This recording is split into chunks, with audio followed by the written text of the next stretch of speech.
Mini episode 247 of the FDH Lounge is brought to you by First Down Scouting, delivering the most thorough scouting service available, uncovering the NFL stars of tomorrow. Follow them on the web at the number 1 stdownscouting.com. The FDH Lounge. You want to schedule your life around it.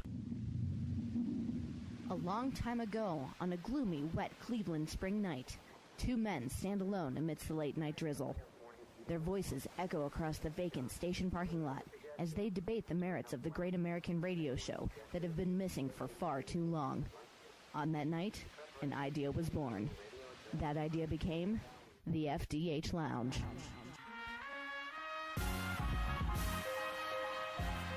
Welcome to the FDH Lounge. Okay, folks, it's the big one. After an entire season of building up to this, Rick Morris and Kyle Ross here for FDH Lounge mini episode number 247, a.k.a. the Super Bowl preview. We have been going since the preseason here. We took a look at all of the divisions going into the season. We've taken a look at it week by week, including the playoffs. We technically did do a Pro Bowl preview, but aside from that, although I understand it was more heavily bet than both NBA games on Sunday. Yeah. I'll tell you what, that even shows you where the NBA still runs. Yeah. Yeah. Boston, Oklahoma City Lakers can't get any action? Yeah, not compared to the Pro Bowl, which tells you all you need to know about that for how everybody rags on it. So we'll take a little bit of a look back to Championship Sunday, a little bit of a look ahead to Super Bowl Sunday here. A lot of bit of a look, I think. You know, yeah. It's kind of an important game, I suppose. Yeah, some would say. And again, a battle that nobody really expected to see. I think we expected to see the NFC half of this thing going into it. We talked about going into Championship Sunday, San Francisco being a road favorite at Atlanta. We talked about that on the show. The eye test in recent years. Green Bay, a road favorite at Chicago for the NFC Championship. When a team is favored on the road, it's because they passed that eye test. It's for a reason. Now, ironically, San Francisco not covering in the game here. It depends. Now, that depends. I was going to, just a quick note on that. Yeah. I think for a lot of people who, if you bet it early, they did cover. That's true. They opened at 3. Okay. Believe it or not, there was a place that I got the line at 3, not making it up. Okay. I got it at 3 and 1. Now, I do realize most people lost, so for the purpose of this show, I was kind of just mentioning to you real quick off the air, I'll just count it as a push in my records for the show. All right. Just because results will vary. You'll so see what do you get for the playoffs? 7-2-1. We did obviously Excellent. cash the AFC. Didn't think you and I both had Baltimore plus the points. Neither of us thought it'd be close. Didn't see the outright win, certainly. Right. But it's funny, after we did the show, I was so adamant about San Francisco over Atlanta. And you're right, road favorites going back now, throughout history, very profitable in the conference championship round. It doesn't happen often. Right. There was one year, I think 98, that it happened in both games. Right. But the only home dog that's ever covered in a conference championship game going all the way back to 84 was Arizona against Philadelphia. Okay, in the yeah. NFC the one year. So, it will be, so I wasn't surprised by San Francisco, but I will say that I was a little less confident as the game drew near. And on the flip side, Baltimore, I grew a lot more confident as the game that they were the right play and that they had a shot at the outright upset. Sure. They seem to be, we've seen it in the last couple of years especially. It's not like it used to be in the 80s and early 90s where the dominant teams would get there. It's a hot team that gets there. And Baltimore certainly kind of qualifies as a hot team right now. The Niners, the more dominant team throughout they certainly have the better regular season resume. But you're right. To your initial point, San Francisco, not a surprise that they're here. Baltimore, I think most people are surprised that they're here. And that's going to be the crux of my argument when we make our Super Bowl pick a little bit later on. But absolutely. And by the way, 61% for you in the regular season, so a stellar season. Yeah, and 7-2-1 in the playoff. We're doing well. I'll doing tell you very what. well. I put it out on the line, and it worked out well. Yeah, my playoff picks 5-5 thus far. But again, people are coming for your picks, not mine, so I get off scot-free on that. I'm not the guy that's done this professionally, so it'll be tough to match. I mean, a lot of people did well. I mean, I'm not the only guy who did well. I'm not going to claim that I'm the best in the world or anything like that. On this, a lot of guys did well on the radio, I heard. But if you grind at it, you have a system, you can do well. So one game left, and I'll be honest with you. I'm not very good at picking the Super Bowl usually. I've come out more often than not on the wrong end in recent years. I had the Patriots last year, so it's tough. It's hard to get a feel for this one. I know which way I'm going to go, but you can make a compelling argument either way. And again, in the AFC Championship game, when you talk about Baltimore in there, we both had them to cover, not necessarily to win. Neither one of us thought that would be the case. But we did both say, we covered ourselves and said puncher's chance, because after looking at what they did to Denver, how could you not say puncher's chance?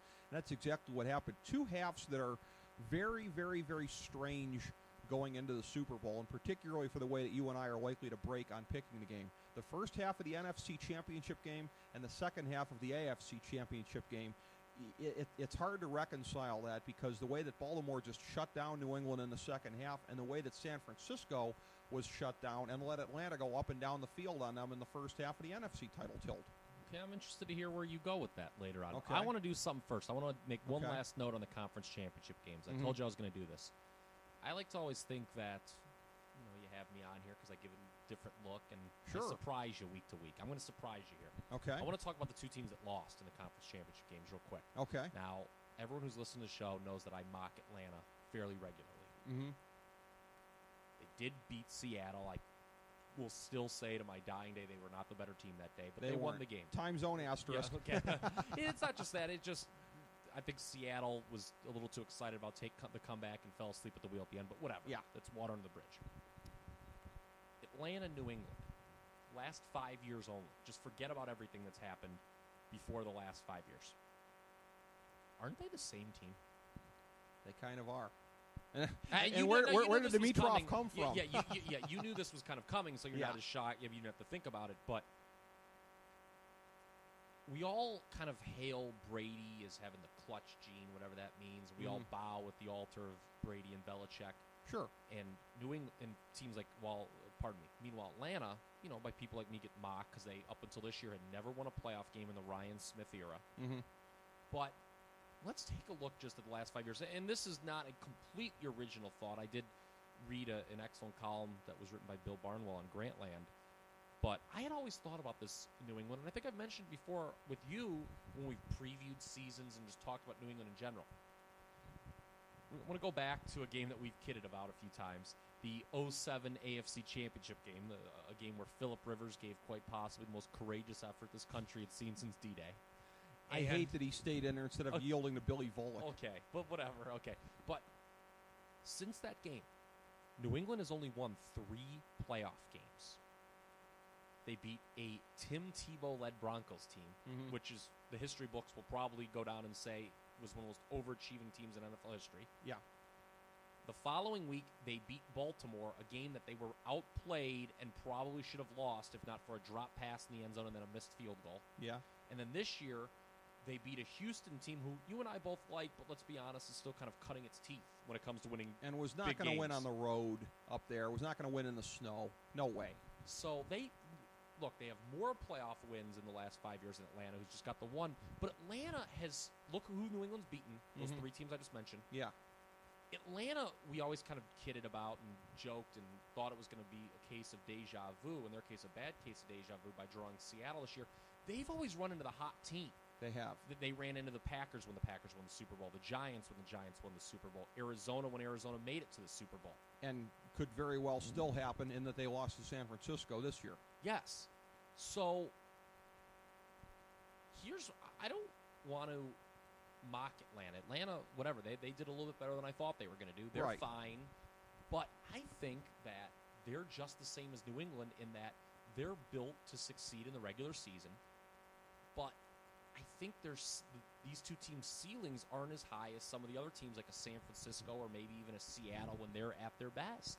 And they can be had in a one-game, winner-take-all environment. Don't you think Atlanta, though, is still a work in progress? This was their first year under this new super geared offense, the high-powered offense. And they're in better shape, obviously, because they're younger. That's what's going to happen in New England when Brady goes? I don't think we can necessarily define Atlanta looking ahead, necessarily just by everything we've seen thus far from them. Whereas with New England, they look like they're on the downhill side of the slope after what happened last week. Well, and we'll talk about this in a different episode when we kind of look at each of the divisions, look into our crystal ball for next year. Mm-hmm. But you can't just throw away what New England did in the early part of the 2000s, obviously. True. I mean, that's not right. But when was the last time? I think they get a pass, a very large pass, because of what they did then. Let me ask you this question. When was the last time New England won a big playoff game? A big one? Well, a game that they weren't they've lost a lot of games that they should have won big compared to, beating a team that's, theoretically on their level. I thought about this. Baltimore in the Flacco era should have 3 road wins in New England. They've beaten them twice. Yeah. They beat them in a wild card game. Ray Rice had a big day. It was a blowout. Yeah, that was a massacre. And there was the AFC Championship game last year that they should have won. That's the sole big win of the last couple of years. You're right. But it's a game that they should have lost, probably. You could make the case that teams like New England find a way to win games like that. I think that one was on Baltimore. The kicker You're missing, right. the guy dropping, Evans dropping the end zone. But here's the thing: look at some of New England's other losses. Lost as a 9-point favorite to the Jets. Sure. The one year. They were a huge favorite against the Giants in the Super Bowl the first time. They were favored to beat the Giants last year. Sure. I mean, I went back. Even the Chargers game we just joked about, going all the way back to that point. Tomlinson pulled himself from the game, and Rivers was on one leg. Right. And the game before that, they beat a Jacksonville team they were heavily favored to beat with David Garrard at quarterback. The year before, I've done my research, as you can tell here. Yeah. They blew a gigantic lead to Indianapolis in the AFC Championship game. Right. Let me pull up. I mean, I can't remember the last time New England had an impressive playoff win. And doesn't that put them in the same boat as Atlanta, at least recently? They're teams that have great regular seasons and flame out. New England flames out. Here's my point of the whole thing. Believe it or not, there is one. It sometimes takes me a while to get to it, but there always is one. New England, I think, is more guilty of flaming out worse than Atlanta has over the last 5 years. You're right about that. I think that's a very good point. As far as your research goes, the only quote that I'll make on that is, "I'm impressed," and I don't impress easy, Monsoon. I like that. I like that. Thank you. That was very good. Thank you. You did a great. Use that sometimes. You did a great job on that. Here, I just want to take a look here. Go back in time with New England and take a look at what they've done here. I'm just looking. Yeah, they lost. There was the year 2010.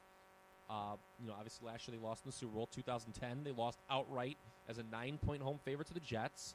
2009 were favored at home in the wild card round. Got blown out by Baltimore 33-14. Yeah. 2008 was the year I believe they missed the playoffs at with 11-5. Yeah. At Castle at quarterback. Yeah. 2007 was the year they were going for perfection. Yeah. Lost to the Giants.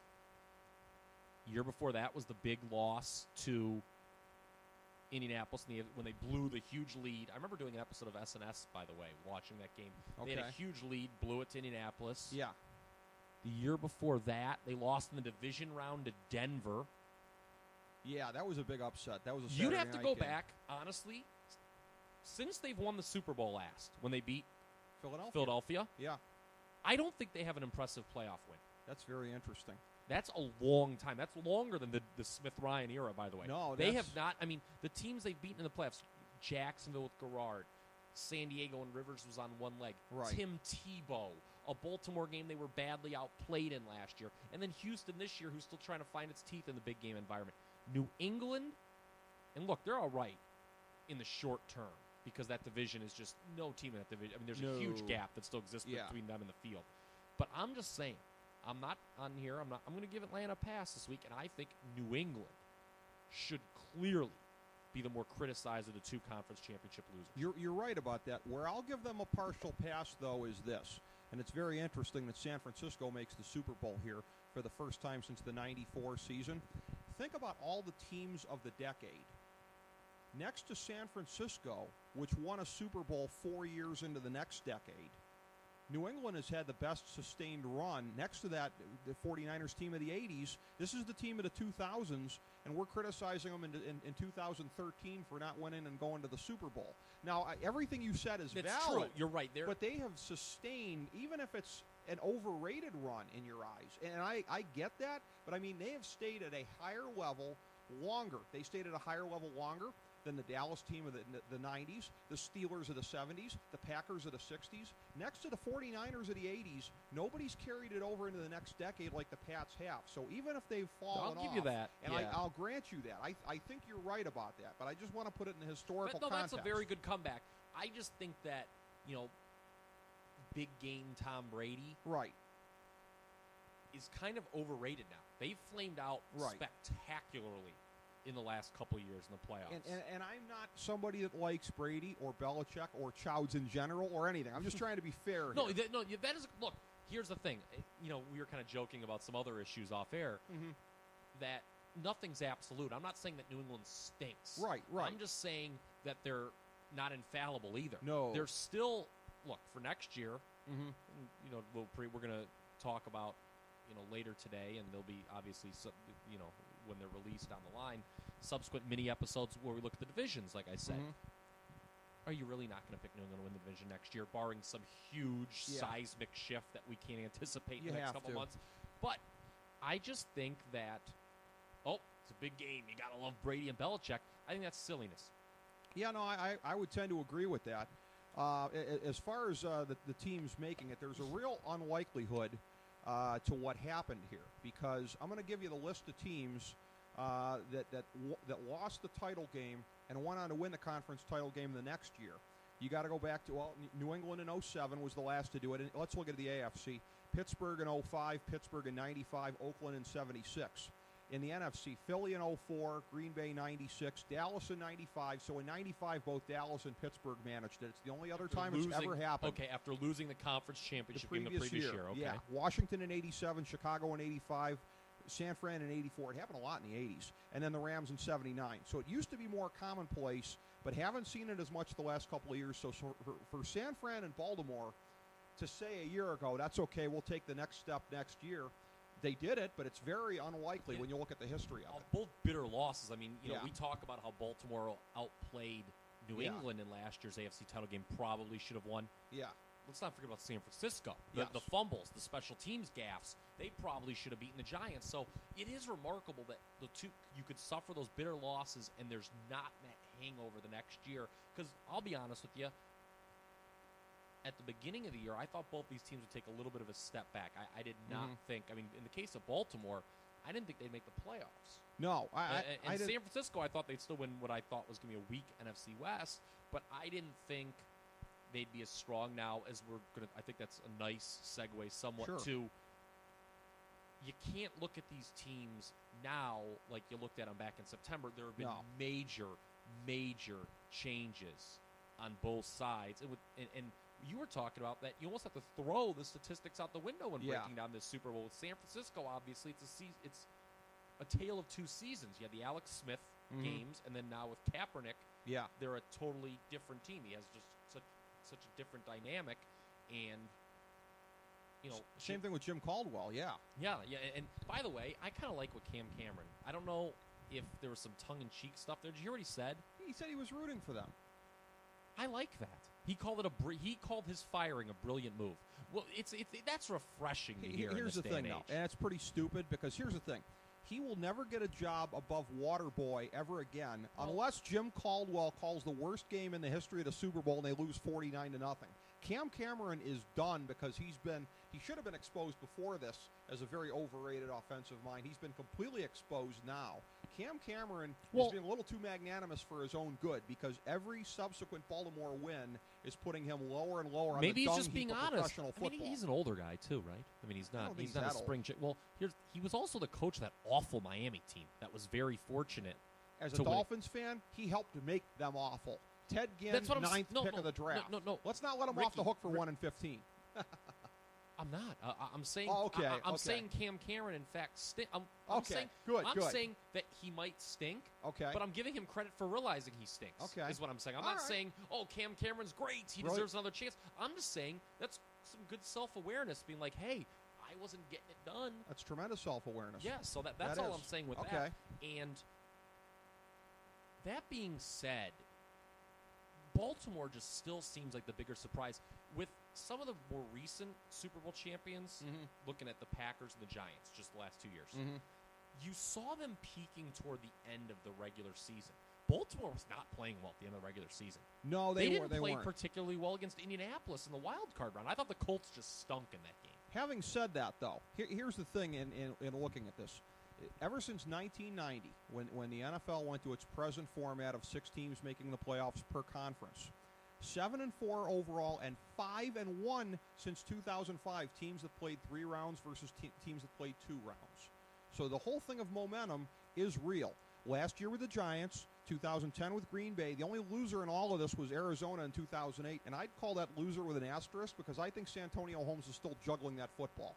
2000, Stop it. 2007. I'll tell you what, Browns fans will hold on to anything. I mean, get the Buffalo chicken dip out of your mouth. I'm sorry you lose every year, but why not salute someone when they win? I still hate the Squealers. 2007, the Giants did that. 2006, Indianapolis. 2005, Pittsburgh. It's 5-1 since 2005, so we can't dismiss all that together. the team that's played 3 games versus 2, has won the Super Bowl. So that's not inconsequential. Now, no, I'm not saying no. I mean, it's not at all. It's not at all. I'm just saying that when you compare this Ravens team to the last 2 Super Bowl champions, those teams were hot at the end of the regular season. Green Bay especially. Green Bay had to win the last couple weeks just to get in the playoffs. Right. The Giants last year looked as good as anyone coming into the playoffs. Right. The Ravens were kind of like, okay, they got remember what we were saying? They got a fortunate draw with Indianapolis. The Colts kind of, Cinderella lost her glass slipper in the wild card game. But no one was giving the Ravens a chance against Denver.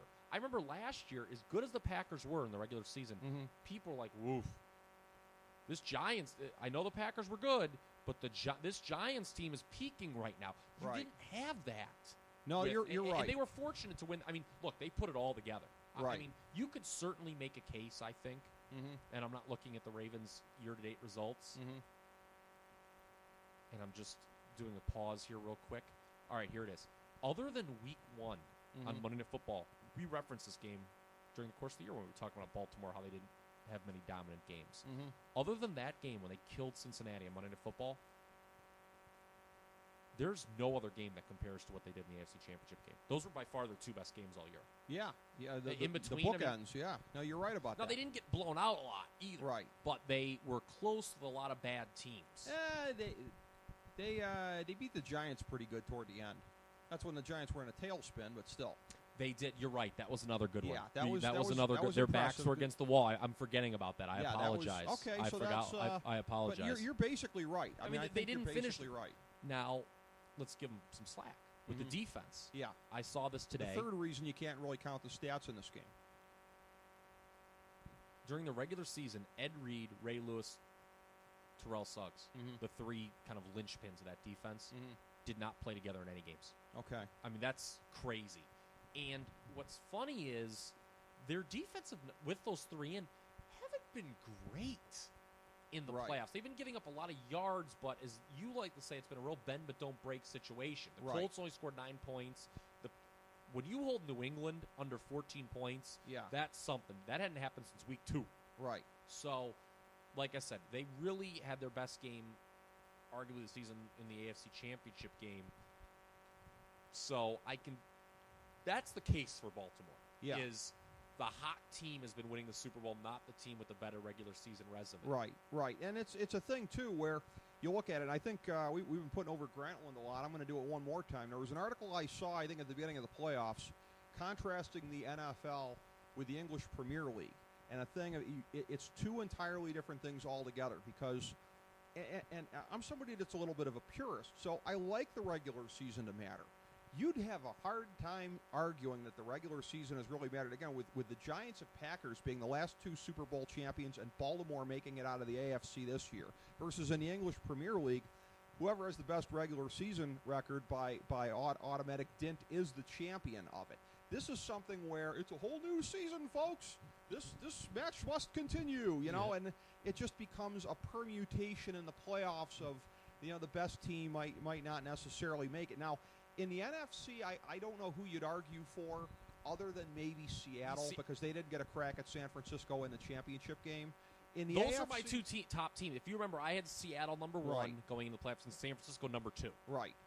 And I guess you could argue in the AFC for Denver, and then if Denver played Baltimore 10 times, who would win 10 times? I mean, you could make that argument. Well, we spoke at great length on the last show that because they kind of went up to the number 1 seed when Houston gagged late, that I think Denver became overrated late in the year. You and I were very slow to elevate them throughout the year. We kept asking, who have they beaten? Who have they beaten? Who have they beaten? And when they kind of got elevated to number 1 seed status by default, all of a sudden we're like, they are definitely a top 5 team. But I had them I had them only 4th going into the playoffs. Well, and here's the thing, too, and I looked this up because I thought this was the case, and it turned out to be the case. Same place you can find our shows, the FDH Lounge Multimedia Magazine, the FDHLounge.blogspot.com. I've got rankings up, power rankings week by week during the season. And what I also like to do, as you know, Kyle, is take those and compile divisional power rankings to see on that. And Baltimore and San Francisco are the champions of the 2 toughest divisions by adding up the cumulative rankings of all the teams in the division. The AFC North was the toughest division over there. The NFC West, as striking as that would be to say a year or 2 ago, it had the highest ranking in there because, you got... Well, because you have the 2 heavyweights. Yeah, even St. Louis, a pretty darn good third-place team. Yeah. Arizona sucked balls, but, I mean, you had... Yeah, Arizona, or St. Louis really kind of brought things up. So you have 2 very tested teams coming into this. But again, you'd have a hard time saying that the regular season showed that these were the 2 best teams. It's interesting what you say about that. I just thought of something here. Compare Baltimore's division, because here's the thing. In the AFC, right, when you look back at this year and then you even look to next year, the AFC North is by far the toughest division in the AFC. When you look at New England and Denver's divisions, they were the only teams to make it, and the rest of their divisions were all, especially in Denver's case, were all awful, the rest of the teams. What did we say about Denver in the last time we did this? Glass jaw. Yeah. And they were exposed against Baltimore. Those are teams that play 6 of their 16 games against weak teams. Denver swept the division, right? Yes, they swept the division, so they're 6-0 against the division. Yeah. In New England, they swept the division too, right? They were 6-0. Yeah, I think they were. They beat the Jets. I don't think they didn't lose to Buffalo or Miami, I don't think. I don't have it in front of me, but no. No, I don't think they did. So that's something to take a look at. Yeah. Honestly. Whereas the 49ers, you're right, they got beat up real bad toward the end of the year by Seattle, up in Seattle, and they lost to and tied the Rams. Yeah. So something I'm going to keep an eye on. Tough divisions. Give teams that win the tougher divisions more credit. Yeah. I'm going to give that credit. I just learned something. I got to write that down. Yeah. That was... I had a feeling about that, and I looked it up, and it did prove to be the case. So these are the things that we're looking at as opposed to, again, just a parade of statistics, which I cannot remember a Super Bowl where the statistics were kind of as invalidated as they are coming in because, again, 3 of the 4 sides of the ball here, we talked about it, both offenses with the big changes late in the year, and then Baltimore's defense, which was incomplete for much of the year. Only the San Francisco defense is something that we can really evaluate. And even then, you've got, Smith getting, a little bit banged up coming off the edge here. That is one where, again, I think, even with Baltimore getting their guys back, San Francisco has a better defense. Yes, they do. And that's ultimately why I'm going which way I'm going in the game. Spoiler alert. But it's a thing where, again, you just get the sense going into a game like this in terms of, again, if this is a thing more of parity in the league or whatever, but more of an anything can happen vibe in terms of the 60 minutes of this game, because I go back to it again. The first half of the NFC Championship game, the second half of the AFC Championship game, both very unlikely. Both teams that are in the Super Bowl have been up and down in the playoffs. You talk about the hot team, quote unquote. Baltimore's been hot and cold at various points in the 3 games. They won them all, but they haven't looked dominant. If it's not for an inexplicably atrocious defensive play by Denver, they don't make the conference. They lose that game. Right. I mean, it took a miracle defensive gaffe by the Broncos for the Ravens to advance. The 49ers have found themselves in an early hole in both of their games. Remember, Kaepernick threw the pick 6 against Green Bay. Now, from that point on, they were just dominant. Well, and the same thing. And That's what's amazing. See, this Kaepernick, I think this guy's great. I mean, I love to just definitively say something that's so obvious, but the same thing. He's really shined under pressure this year. Yes, he has. But even against Atlanta, when they're down 17-0, you know, I was like, oh my God, Atlanta's really making me look dumb. And they just came down and they scored, I think, right away. Right. And when they did that, you're like, you know what? I think they're just going to come back and stomp them. And they did. I mean, there was just no panic. They just kept doing what they were doing. They didn't change the game plan at all. Right. And, you know, ultimately, I just think they're the better team here. I mean, I don't know if is it time to give picks or not. We're starting to go to that, okay, yeah. But I know the hot team, quote unquote, we've said this a million times already, the team with momentum, the team that's maybe played the extra game, has gotten it done in the Super Bowl. When I look at this, I can't rectify what I've thought of Baltimore all year, that they're a pretty mediocre team. Could beat a San Francisco team that I've had basically. I mean, what's the you talk about your power rankings and things like that. What's the lowest San Francisco's been all year? I mean, San Francisco's a team that I've had in my top 3 probably all year. And I know that hasn't held up in previous Super Bowls, but to me, I just like the 49ers. The NFC is the better conference. You talk about stronger divisions. NFC is the better conference. They've covered the last 5 Super Bowls. Yeah, including the Arizona-Pittsburgh one. Yeah. I'm going San Francisco here to cover the game and win their 6th Super Bowl. I am, but I think it's going to be very, very close to the number. It's not. They will not win this game by 2 touchdowns. No, they won't be. Now, on San Francisco, again, I've been a little bit more. Now, again, I started with San Francisco 10. I started with them lower than most. Having said that, the lowest I ever had them after that was 6. Okay. So they were there. Because they opened with that very impressive win over Green Bay. And I moved them up to 4 right off the bat after that one. Now, Baltimore. I didn't have Baltimore until the last week of the season. I never had them as low as 10. The last 3 weeks of this, 4 weeks, I had them 10, 12, 11, and then I had them in my final regular season ones at 13. Yeah, that's where I had them. Yeah. This is the thing here, too, because I think you're right to make a differentiation between them, the Giants, and the Packers the last 2 years here.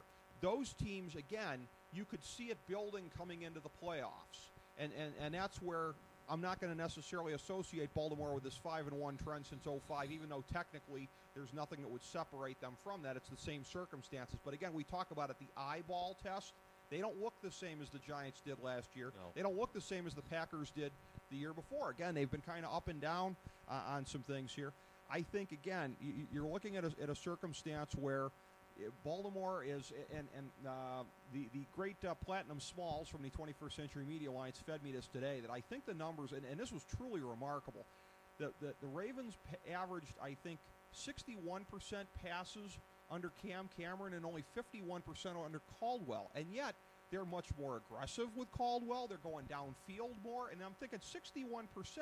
They weren't going downfield as much. They were dinking and dunking, and yet Ray Rice didn't get the ball enough of the time on dinks and dunks. How do you sit there and dink and dunk without using Ray Rice anymore? That's why Cam Cameron's fired and watching the game with you and I. Oh God, yeah. I mean, it's remarkable. So again, they were really handicapping themselves a good part of the year as far as that went. You got to think again. San Francisco very good against the run. Baltimore, I'm sure, is going to be trying to work the play action to kind of loosen things up, and they're capable of doing that. And Ray Rice is a heck of a talent there. And I think at this stage of the game, the better of the 2 main running backs here. Although Frank Gore may be in a position to get used more effectively. He's somebody that I actually think can be the MVP of the game. In looking at the line, I've seen it fluctuating between 3.5 and 4. What I'm actually going to do here in making my pick for the score is to kind of cheat a little bit, because my initial pick was going to be San Francisco 24-20, but I didn't want to look completely ballless and end up calling for what would be a push in some circles. So I'm going to say 24-19. Baltimore scores late, goes for 2, misses it. So San Francisco wins by 5. So you're laying the points as well. My pick, okay, so we agree with San Francisco, and when we agree, it's worked out so far. Yeah, well, especially in the regular season when we were doing our thing of making our strong pick. So that would put me on San Francisco and the under as the play is at 47.5. Yeah, I'm conflicted on this total. I'm really conflicted on this total. Another historical thing. Last 11 Super Bowls, underdogs covered 8 times. Really? Yeah. Okay. Well, and again, that makes me nervous. Yeah. But, so, yeah, it does. You're right. And push that half point. Look, the numbers come down, but it's still above that key number of 3. Yeah, Vegas could get middled here. There's no question and about it. And they're very worried about it. There was a Pittsburgh-Dallas Super Bowl. 13, yes. Back in 79. Yeah, that they talk about that happened. It's amazing that you knew where I was going with that. Oh, yeah, because I've read the story on this. A couple of irrelevant last little notes here that I have on this. Got that this is the third Super Bowl to take place on February 3rd. Again, they've only been doing Super Bowls in February for about a decade now. And the look that I'm getting from you, Kyle, is of disbelief that I'm going here, but I am. This is the third one to take place on February 3rd. It is the 6th date in history to hold 3 Super Bowls. The look you are giving me, Kyle, is one of complete disbelief. I'm going to go a step further with this as well, and that this is the first Super Bowl to take place on February 3rd without New England in it. Super Bowls 36 and 42 took place on February 3rd, and both feature the New England Patriots. This is the first one that does not feature the Patriots in a Super Bowl on on February 3rd. So you are, I can see how befuddled you are by this, that I've gone this far into the weeds on finding statistics. Yeah, talking about going far into the weeds. Food. I don't want to hear any criticism of me, okay? I'm going to go real Pete Axthelm on you here with these next two. All right, Baltimore is trying to win the Super Bowl after a 12-year gap. One franchise has attempted this, but they've done it on 2 different occasions. Denver, 86 and 98. They won the second of the Super Bowls, lost the first. Denver also attempted to do this 77 and 89, lost both Super Bowls. Teams on an 18-year gap, as San Francisco is. You've got, once again, the same franchise, the Dallas Cowboys, 77 and 95. They won both of those. And then Dallas, 75 to 93. They won the second but lost the first. So in both cases, a team coming off an 18-year gap won the Super Bowl the second of the 2 times. So, is it getting weird enough for you yet? Thought I didn't do podcasts with Mark Lawrence anymore. Another one here. Cities winning championships here. For the first time since the Chouds were happy in 04 from both the Red Sox and the Patriots. San Francisco trying to go for the daily double. Wow. The Giants and the 49ers, the last time was 04. The time before that, and I'm not sure that this counts, 86 with the Giants and the Mets. But we always hear that supposedly a lot of Giants fans are Yankee fans, a lot of Jets fans are Mets fans. There's not a lot of cross-pollination. And plus New York, that's kind of dirty because there's 4 teams involved. Yeah. So that one's weird. Did we know any other ones? Did we go look back? Oh, I love this. There's 79 in Pittsburgh, Steelers and Pirates. Okay, that one. And 1970, Baltimore, the Orioles and the Colts. So Baltimore is trying to play gatekeeper on San Francisco and keep them out of that club. Isn't that very interesting? Yes, that's wow. That was good. I liked that one. I liked that one. You like that one? Okay. That was better than the February 3rd one. By the way, too, we've seen the earliest Super Bowl ever was on January 9th when it was the Raiders and the Vikings Super Bowl XI. And we've had them running through February 7th, now that we're doing them in February. There have been 0 Super Bowls on February 2nd, but there will be next year at the Meadowlands. There have never been Super Bowls on these dates, and now there never will be. January 10th, January 19th, and January 23rd. Every other day between January 9th and February 7th has had a Super Bowl or will have a Super Bowl. So there's another one for you. Wow. Yeah. You've really done your homework I here. really have, yeah. And this game back in New Orleans, back in the Superdome here. Again, very interesting that the Superdome previously one of the places to host a Super Bowl. The same day hosted 2 Super Bowls. On January 26th, they hosted Super Bowl 20 and they hosted Super Bowl 31. The other venue to host, and I think they've only had 2 Super Bowls, the Georgia Dome. Both of them were on January 30th. It was Super Bowl 28 and Super Bowl 34. Of course, Super Bowl 34 most notable for the unfortunate incident there where Ray Lewis murdered 2 people and ended up going down for that. And Ray Lewis, again, a big focus of the pregame publicity here, along with the hardball. Unbelievable. Ray Lewis and his antlers. Slander. I didn't know that. Slander. I didn't know that Dwight Schrute was his roid pusher. I didn't know he was getting his stuff from. Just unbelievable. I heard that he is dedicating the Super Bowl to his favorite pro wrestler. That would, of course, be Jose Gonzalez. And he will wear the Invader #1 mask on the 50-yard line after the game. Thoughts, Kyle? Unbelievable. The slander from Cleveland Browns fans toward their more successful rival is disgusting. It's disgusting. It's disgraceful. It's irresponsible. Thank you. Quite frankly, I can't get enough of the storylines during this Super Bowl. Well, and the Harbaughs, and you'd said before you wanted it to be who did Mom like best, and can't. Oh God, I can't get enough of those questions. Well, I can't get enough of those questions. I'm sure it didn't get too tiresome at Media Day with all the chodes out there sticking their mics in people's faces. How long have you been Jim Harbaugh's brother? Yeah. It'd be great if Doug Williams asked that question. Oh, that would be awesome. So ultimately, we tend to agree on. We both agree on the outcome of the game, who's going to cover. Any prop bets that we should be talking about here? There's 2 prop bets that I had my eye on. Okay. In recent years, I actually, in the Pittsburgh Green Bay Super Bowl 2 years ago, I won both of these. Okay. I came back with them last year and lost both of them. But recent history suggests that they're both strong plays. I always like the ones where you can get plus money. Okay. A little return on investment. The first one I like is, will there be a defensive or special teams touchdown? Okay. You can get this at plus 140. And for an affirmative? Yes. Okay. For last year, there was not a non-offensive touchdown.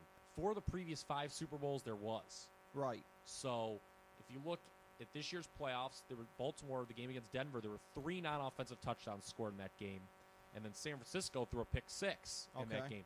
So I just think as many times you see a kick return or an interception return, I like the defensive or special teams touchdown to cash. I've gone with that one. It worked in the Pittsburgh Green Bay one. I'll say yes, plus 140. Okay. The other one I like is what quarter will be the highest scoring. Take the 4th at plus 200. Last year was when there was only 6 points scored, and it could have been 7, but there was a failed 2-point conversion attempt by the Giants at the end.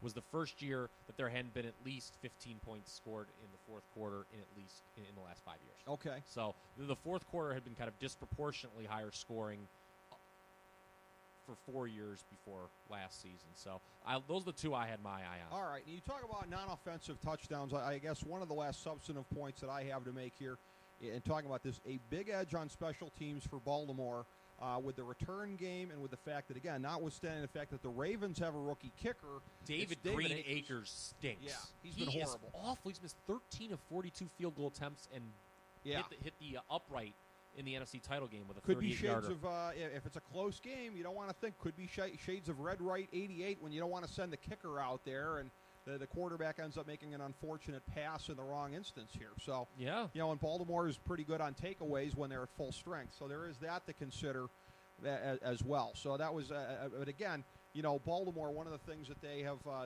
done in strengthening their return game, the addition of Jacoby Jones, who has also done pretty well in the playoffs, but a guy who, and again, possibly one of the keys to the game, but you look at it here, and again, the guy's always had the speed, the guy's always had the tools, but what have I always said about the guy, Jacoby Jones, hands like January Jones? Is he going to revert to that at the worst possible moment, Kyle? He's never played on a bigger stage. I'll give you a moment to get your composure. That's good. Thank you. What happened to her, by the way? No one really seen me. She really got pushed out the way on that show. Did she get knocked out by Jason Sudeikis, I believe? Okay. Oh, okay. Really? Okay, I didn't know that. Or it was somebody. Okay. I guess Sudeikis denied responsibility. Wasn't me, Shaggy style. But how does that excuse work, by the way? Have you ever listened to the beginning of that song? He was caught red-handed. I never understood that. By the way, recommendation for all the listeners, you want to check this out on YouTube, the mashup of Wasn't Me and Let It Be by the Beatles. It was, that is a great mashup. And I'm a whore for great mashups, and that is an awesome one. Okay, I'll have to check that out. They actually splice in the video between the two also, which seeing a bearded Paul McCartney going back and forth with Shaggy and his Jamaican rapper dude is pretty hilarious. It's a sight to behold. I'm sure it is. It certainly is. Last trivia note here. We've only had 3 East Coast, West Coast Super Bowls before, and they were within 4 years of one another. Super Bowl XV, Oakland, Philadelphia. Super Bowl XVIII, Washington and the LA Raiders. So you had Beltway versus Bay Area. I'm sorry, that was after the Raiders had moved. Never mind. And then Super Bowl XIX, San Francisco, Miami. We have not had an East Coast, West Coast Super Bowl since then. Thoughts, Kyle Ross? San Francisco. No, you're right. They played. I'm trying to think of San Francisco. I guess you're right. They played either Midwestern or even in some cases Western teams. San Francisco. Yeah, San Francisco, San Diego that one year. That was the huge point spread one. Yeah. They beat Denver. I remember that one year, and they beat Cincinnati a couple times. Yeah. So wow, that's right. Yeah, just kind of a goofy. And they could be 6 for 6 in Super Bowls if they win here. And that's my last note of trivia I'm sorry, here. I didn't mean this to is steal no. You segued into it perfectly. You led me into this perfectly, because this is one that's going to be a mind blower for people. We have one team in the NFL presently with more than one Super Bowl win that is perfect in the Super Bowl, and that will be the case after Sunday as well. San Francisco at 5-0 is the only team better than 1-0 that's undefeated. The only team with more than one win. Everybody else has lost one. Now, the Steelers did a couple of years ago, and really should have against Seattle, but for the refs. But anyways, they actually did against Green Bay. So jealousy.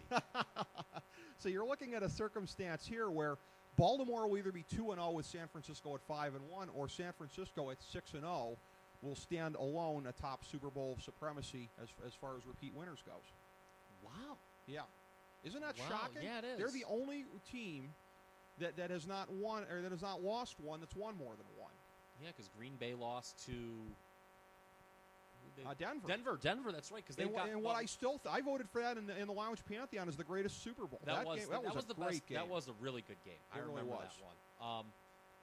Yeah, but they're 4-1. You're right. And Pittsburgh's got they've got 2 losses. Pittsburgh now. This is how bad my memory was. I was saying to a friend of mine today, and then you got New England. Since they dumped the 2 previously, and my friend was like, "Did you remember them playing the Bears and then playing Green Bay?" I'm like, "That's right. They dumped a few before they became the Patriots." Yes, they've got 4 Super. Wow, that's very interesting. Yeah, that's very interesting. So that's who's it going to be? Your sense and my sense is that it's going to be San Francisco up there again and restored to that level. And 2 years after Harbaugh gets there, Kaepernick. The only caveat that I'm going to put on what you said about Kaepernick before is we got to see next year read option. Teams are going to have all year. The defensive coordinators will be barricading themselves in their offices all summer, having daylight piped in. He's not. It's an extra thing. He's not relying. He's a very good passer. He's not RG3. I was trying to think who to say he's not. I was going to say he's not Mike Vick, but Mike Vick is no longer that great threat. And he doesn't have the frame of hustle like Russell. He's a guy who can take the pounding, of running the ball a little bit. Yeah, it's interesting. I think we'll talk about these teams and what we think of them next year, but there's always that Super Bowl loser's curse that kind of hangs over teams. With New England failing in the conference championship game. They still made it further than most do, though. They did, but it's still, I think you'd have to go back to Buffalo. You do have to go back to Buffalo to find the last time a Super Bowl loser got back to the Super Bowl. That's right. And don't you think Baltimore is a team more likely that just seems like, okay, they'll lose and then they'll drop off next year? Absolutely. Okay. Absolutely. That's I thought of that. I know it's kind of hard to quantify, almost impossible to, but that's a reason that I kind of think Baltimore's going to lose this game is that you usually see the losing team drop off, not make it as far. And Baltimore's clearly the team. It's good. Look, I mean, it's late all in their jokes run. I had about end of an era. Right. But I mean, by God, win, lose, or draw, this is Ray Lou's last ride. Right. Ed Reed's not going to get the money he wants. He might go somewhere else. Right. Flacco, he'll get paid, but particularly if he plays well Sunday. But they just seem like the team that is more likely for the drop-off. You've been saying for a while now, because I think that was the reason you didn't pick them to win the division, because you were saying statistically teams like that don't win the division that many years in a row. They don't, and look, they've made the playoffs every year under John Harbaugh. Yeah. Unbelievable job. Yeah. What is this, 5-6 years in a row now that they've done it? Yeah. So I just think they're due for kind of a drop, and it would kind of tie into being the reigning Super Bowl loser. Yeah, and that's the thing, too. I mean, and this is maybe not their best team of the last couple of years. I mean, offensively, maybe it is. Flacco's kind of coming into his own. Oh, no, the offense is scary because this is the only year under Lewis, with Ray Lewis, that they haven't been a top 10 defense since, the Right. glory days when they won the first Super Bowl. That's true. So, and again, San Francisco building it very quickly, having great impact players. The Smith brothers there on defense, and Patrick Willis, and just all kinds of great stuff that they've got going there. There's going to be a lot of star power on display, and again, not just Ray Lewis, a guy we haven't even mentioned, but a guy who could play at least something of a part in this thing. He's the third banana in the passing game for San Francisco, but Randy Moss could be his last game on Sunday as well, too. You're not hearing as much about him. Yeah, I mean, what's he really done, though? I mean, he's not. Yeah. I mean, look, Ray Lewis isn't what he was either. Right. But right. Randy Moss, I think the decline has been far steeper for him. Right. And Vernon Davis, again, until the NFC Championship game, didn't have a whole lot going with Colin Kaepernick. We mentioned that, right? Yeah. Because Seattle, the Seattle tight end, his name's escaping my mind right now, had a huge game against Atlanta, and San Francisco very clearly watched that. Right. And I was not surprised to see Davis have a big day against Atlanta. He could have a big day again, too, because as good as Lewis has been in the postseason, averaging nearly 15 tackles per game, he is still a liability in pass coverage at this stage of his career. Well, let me ask you this. Do you make anything out of the fact that, again, Atlanta was able to air it out shockingly successfully in the first half against San Francisco? The way I look at it, it's Roddy White and it's Julio Jones. And as hot as Torrey Smith has been recently, he's kind of inconsistent. And Anquan Bolden, more of a possession guy still. I read into it that's probably the best combo of wide receivers in the league that did that. Maybe the Giants guys might say hi when I go to say that, but probably the best combo of receivers. I don't see that being transferable to Baltimore necessarily. They won't have as much. San Francisco will not be down in this game 17-0 right. after being assaulted by the opponent's passing game. Right. That will not happen. Right. And again, we tend not to see big spreads happening in Super Bowls either. That's another thing to look for. People always get shocked whenever I say this. Again, I am always enthralled by Super Bowl trivia things here. But the biggest comeback win ever in a Super Bowl is 10 points. Washington fell behind 10-0 on the Broncos, put up the next 42 on them. Including 35 in the second quarter. 35 Timmy in the second Smith quarter. had his literally 15 minutes of fame. Very well put. They were all in the second quarter, 15 minutes on the scoreboard anyways. But, that's the biggest comeback ever. So when you fall behind double digits, it's curtains. So in this game Sunday, do not expect, if anybody falls behind, don't sit there going, it could happen. No. History shows that it will not. If it's 10 points or more, the game is decided. As shocking as that sounds, in the sample size of 46 Super Bowls, that's the way it goes. One little thing I just saw, too. What? I just wanted a piece of trivia to contribute. Okay. Doesn't mean anything Chuck this it out year there, because it's not. The last 3 double-digit favorites in the Super Bowl have all lost outright. Whoa. Ain't that some shiznit? Well, I know it was the Patriots were against the Giants in and then they were on the other. The shoe was on the other foot when they beat the Rams. That's right. And then, believe it or not, the Super Bowl you referenced, the Denver Green Bay Super Bowl that most considered to be the finest ever. Green Bay was an 11.5-point favorite in that game. Yeah, because it was the end of the era of NFC dominance. Yes, that was The AFC then kind of started again. It wasn't as complete a run of dominance as the NFC had from the mid-80s. That was incredible. What did they have? They had 15 straight Super Bowl wins. It was about that many. That happened. Where they were talking in the 90s about, I think we're going to have to reseed the teams, and just even if it's 2 NFC teams, then whatever, man. They should be Denver and San Francisco maybe in the Super Bowl. There was serious talk of that for a while. Then the AFC went on a run of Dallas and San Francisco. A decade, Dallas. Dallas and San Francisco, my bad. And that they went on a run of about a decade or so. But again, the last couple of years, the pendulum has swung the other way between the Saints, the Giants, the Packers. And that's one of the things here, too. You and I have been beating the drum all year. The NFC is so much better than the AFC. And I've gone on record, and this would be shocking in some quarters, but I've said, because I do the same thing for the NBA that I do for the NFL, where I do the divisional and the conference power rankings, I think there is a greater spread between the NFC and the AFC than there is between the Western Conference and the Eastern Conference in the NBA.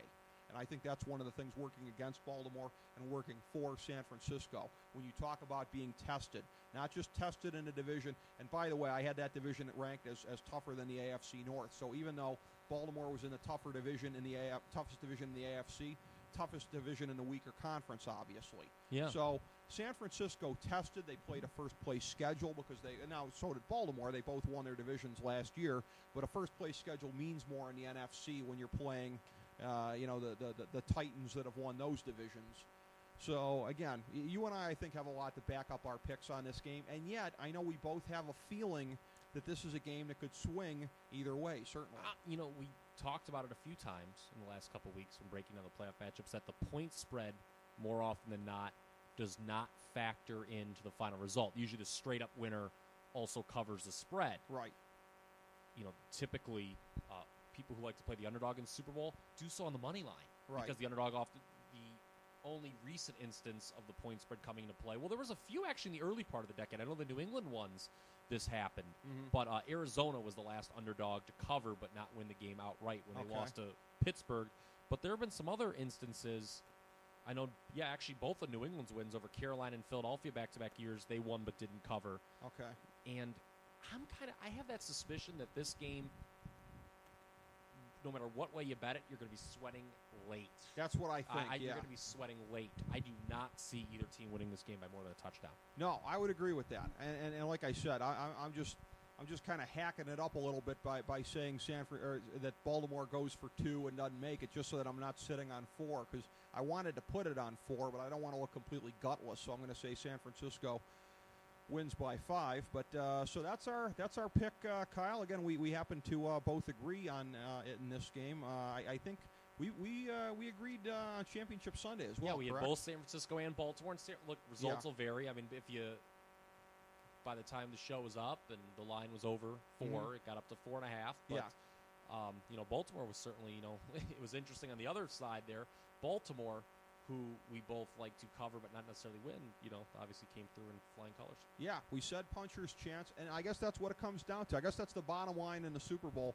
We like San Francisco, but how can you not say Baltimore's got a puncher's chance under the circumstances here? So, under the big top in the what is it? The Mercedes-Benz Superdome in New Orleans. It is indeed. Yes, it is. I had to get that in one last time. Last time, exactly. And because it's CBS, we won't have the delicious Pam Oliver on the sidelines, nor will we have the lovely tan Laura Oakman on the sidelines. So. And multi-time FDH guest that Kenny Albert will not be on the call. That's true. He will not be on the call either. Although you know what, he had the international call last year, and I'll be interested to see if he does. That was a pretty cool thing actually, because if you think about it, and this is completely under the radar. He might have been calling the game before more people than the domestic audience when you think about worldwide. Now, I realize that, again, you're talking about a sliver of the rest of the world that's watching this, but the rest of the world does dwarf our population. So sure. Kenny Albert was calling the game before a gazillion people last year. It was just something that was kind of under the radar. Yeah, I'm hopeful that he will be again. Now 4-time lounge guest. We just had him a few weeks ago on the program. A great guy and always a friend of the show, very gracious to us. But again, and Kyle, we'll be looking at a little bit of a recap for this past season and an early look ahead to 2013. We're going to have these things dribbling out here in the days and weeks to come. But as far as on a week-by-week basis for the season, this wraps it for us. So it has been a great campaign, my man. Again, you were 7-2-1 against the number in the playoffs. 61% regular season. I said going into the thing here, without a net, nobody ever in the gambling industry does this. Puts it all on the record, all the star picks, everything like that. You did it without a record. It's all fully documented, and a great season by you, and a lot of fun for me to do it with you. It was. It's been great to do it, and hey, there's always next year. Yep. We'll be breaking it down for you then. Something to look forward to early, folks. The 2013 NFL season coverage from the FDH Lounge. We'll end it on that great note. As we bring the show to a close, we would like to extend our deepest gratitude to NBC, CBS, ABC, Fox, all Clear Channel affiliates, TNT, TBS, USA, UPN, Deadspin.com, YouTube.com, YTMND.com, MySpace.com, various blogs, Fox News, CNN, CNBC, MSNBC, IamBoard.com, Billboard.com, Google.com, ESPN, ESPN, ESPN2, ESPN News, ESPN Classic, NBA TV, NFL Network, Sports Time Ohio, Athlon Magazine, Comedy Central, Cartoon Network, The Boomerang Channel, QVC, BET, The Spice Channel, Steno Notebooks, Manwich, Papermate Office Supplies, waitresses, strippers, bartenders, garbage men, janitors, microwave popcorn, the writers of The Office, Scrubs, Entourage, My Name is Earl, Oz, Metalocalypse and the Boondocks, Aquafina, and The Periodic Table of Elements.